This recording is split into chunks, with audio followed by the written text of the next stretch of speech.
Hello, and welcome back to this series on ZBrush hard surface techniques. Now I got a request, multiple requests, where I can create these kinds of details by an artist named Chi Vang.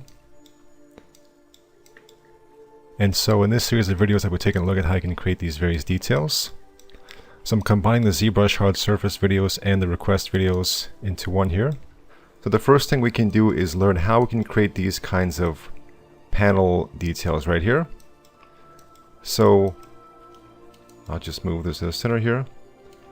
Now you can create this in various programs in your program that can allow you to work with polygons. You can create this kind of detail here. You can even do it using ZBrush ZModeler, but since I have the most experience in 3ds Max, I prefer just to make this 3ds Max. What we're going to do is create this kind of detail here, turn it into a curve, and then we can apply it in ZBrush using live booleans. So what I would do here is just start with a plane. And let's say position it like this. And I can just reset the X form real quick here. And what we can do is just insert a loop here, insert a loop here. Alright, so it's a little bit hard to tell because of the reflections here, but I think we're going to have this curve here and then another curve right here. So what I can do is apply symmetry and then symmetry on the Z-axis as well. So pretty much we want to create a curve right here. And then a larger one right here, and I can just delete this n-gon here. And I may need to flip the mirror axis here. There we are. So now using cut and vertex snap, I'll just quickly fix this up here.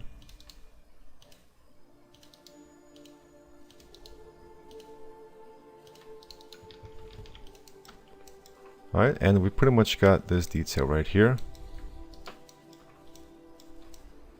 Now you can create creases here, but for the sake of simplicity, I will just insert a loop right here.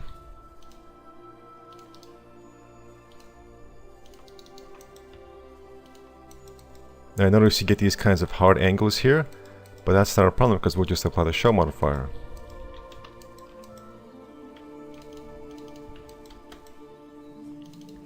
And we pretty much got this result right here. And then I will activate snaps and snap this vertex right here. And delete this. I can remove this edge here as well. Perhaps just insert a few segments here for better curvature here. And this will be the ending. And I can just mirror on the y-axis here and snap it right here. Alright, so we have our starting mesh, our center mesh, and our ending mesh right here. And before I export this, I actually want to make sure these edges are removed here, because if we have too many edges here, it's going to harm the deformation here, and we get more angular results. So I'll just hold Control and click here to remove this. So I'll make sure I have a nice clean mesh like this. So I've already shown you how you can create an insert mesh, but just to repeat it, we can append, Polymesh 3D, select this, import the mesh. And then we can scroll down here in the deformations, unify, make sure it's the only thing active here, visible. And pretty much we can hover over this, press B, create insert mesh, and this time I'll just append. And you can see now I have another mesh to choose from right here. Now if you're creating this from scratch, for example, if you have chosen to just create an entirely new brush, then what you need to do is go into stroke and enable the curve mode, and also bend and snap here. And also you can go into brush, modifiers, and make sure triparts is on, and make sure weld points is also on to make sure it's weld. You can also increase the curve resolution here. You can also activate stretch here, and you can make sure that constant tilt is also on to make sure it doesn't rotate too much. So I will just activate perspective again, delete this. Now before I actually use this curve, I'll show you how I can create these kinds of pieces right here in order for us to use the curve on it. So we have a number of methods. What I would do first of all is just use move topologically here to move this out and create some sort of basic limb here.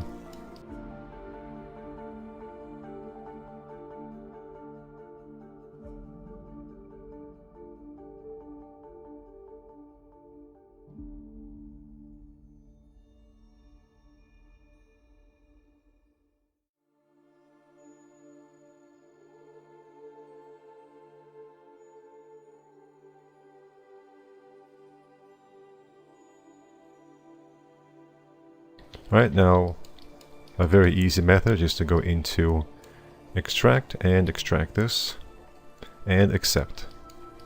And I'll go back to the previous mesh and I'll make sure to clear this within group here.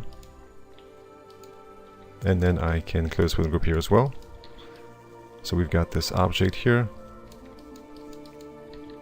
If I want this to be thicker, I can actually just go into deformation and inflate it. So now I will use zero mesher on this, or Dynamesh. First I'll just start with Dynamesh here, and I will just lower the resolution.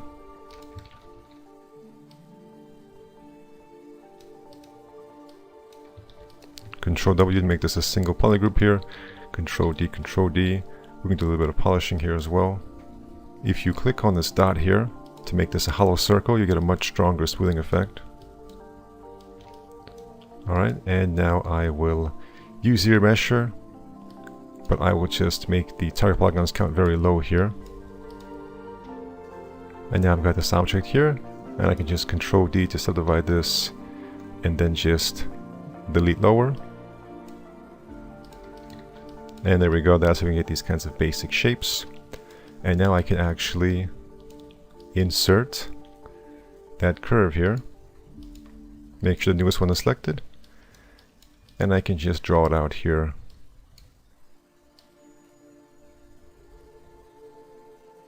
Let's say like that. You notice it's too high here. So I don't need to delete this and redraw. I can simply go into brush and lower the embed value here. Once I've done that, I can click on the curve again. Now it's been lowered. So let's say this right here is fine. If I want, I can continue the curve right here. Simply move your cursor until you get this red line. You can continue the curve here.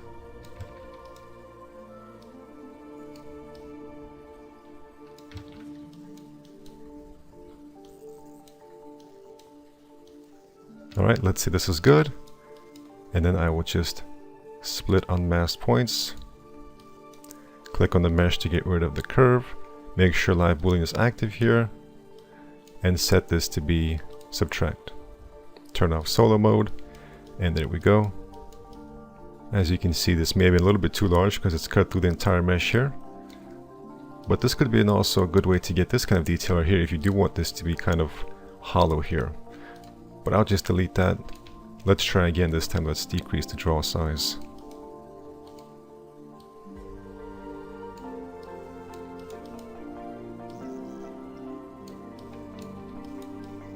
Alright, once again, split unmasked points. Delete the curve. Make this subtractive, and there we go. Now we can go down here. We can either press Ctrl D to subdivide this, or what we can do is actually use dynamic subdivision, which allows us to subdivide and see what the preview looks like without actually subdividing it. And that is how you can get these kinds of complex looking cuts here and kind of panels here. You can see how the curve is just kind of going around here. But you have to be careful because you can get this kind of results as well, which may be unwanted. So you just have to be a little bit more careful with it. So what you can do here is just create a variety of different kind of silhouettes here.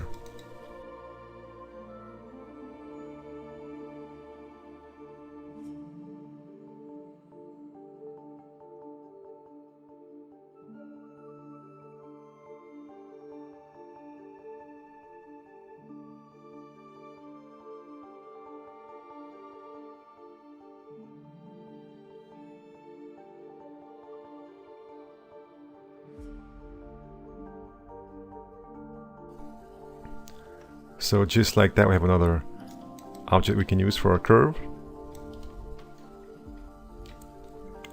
And if you want to get these kinds of simpler panel lines, we can just have a basic box here. So I'll just select these, Control I and delete. We can just have this right here.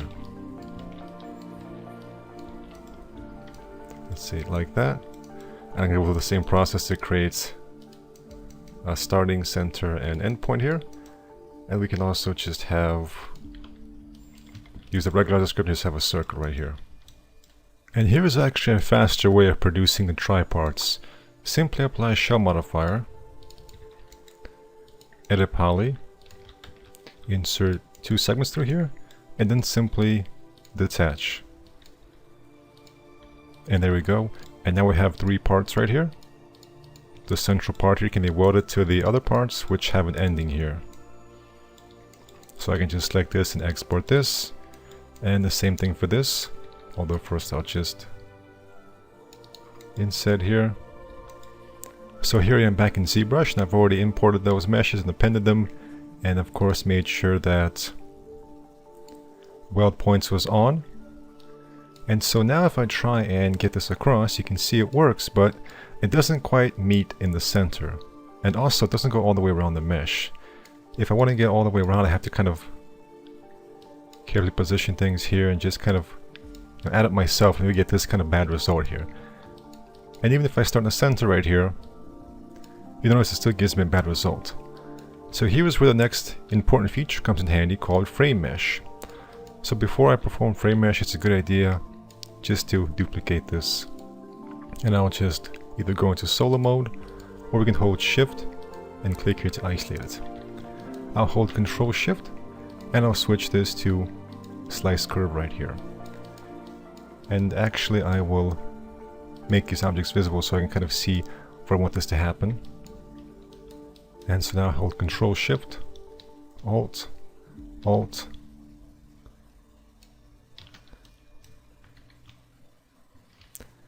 and I've got this result right here.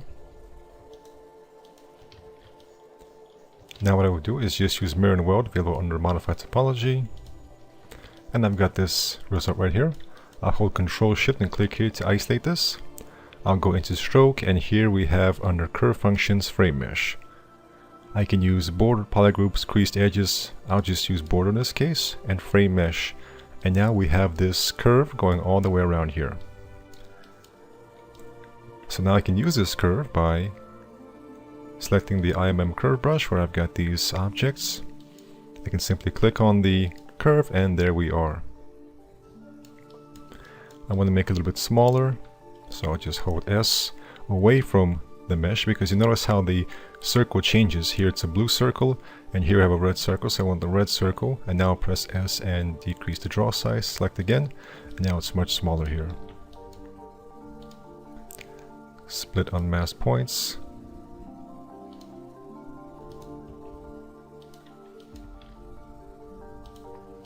And there we are, a nice clean panel line going all the way around here. Now of course if you zoom in closely, we have this kind of effect right here. So I will select this, just go into solo mode here. And what I will do is just go down here under crease and decrease this, crease, and now I can subdivide this, and now I get this result right here. I can exit out solo mode, and there we go. Now I have a greater amount of detail to this panel line. And I can also do things like inflate this inwards or inflate it outwards to quickly decrease or increase the size here. But you want to be a little bit careful, because if you go too much, you get these kinds of results right here. And so I can do the same thing for this larger panel line right here. So I'll just hide this. We can use the same object right here. I can simply click on the mesh to get rid of the curve here. And so when you press Control Shift, you want to make sure that the line goes all the way through. If it does not go all the way through, notice how we just get a polygroup right here. But this may also be useful if you just want to isolate this section right here. But in this case, I want it to go all the way through. Alt, Alt. There we go. Now in this case we have multiple polygroups, so I'll just hold Control Shift select, Control Shift empty selection. Once I switch back to select lasso here,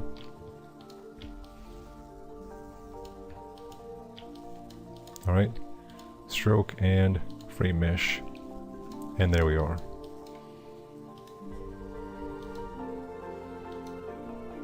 And now we have this nice mesh going all the way around here, and split on mask points.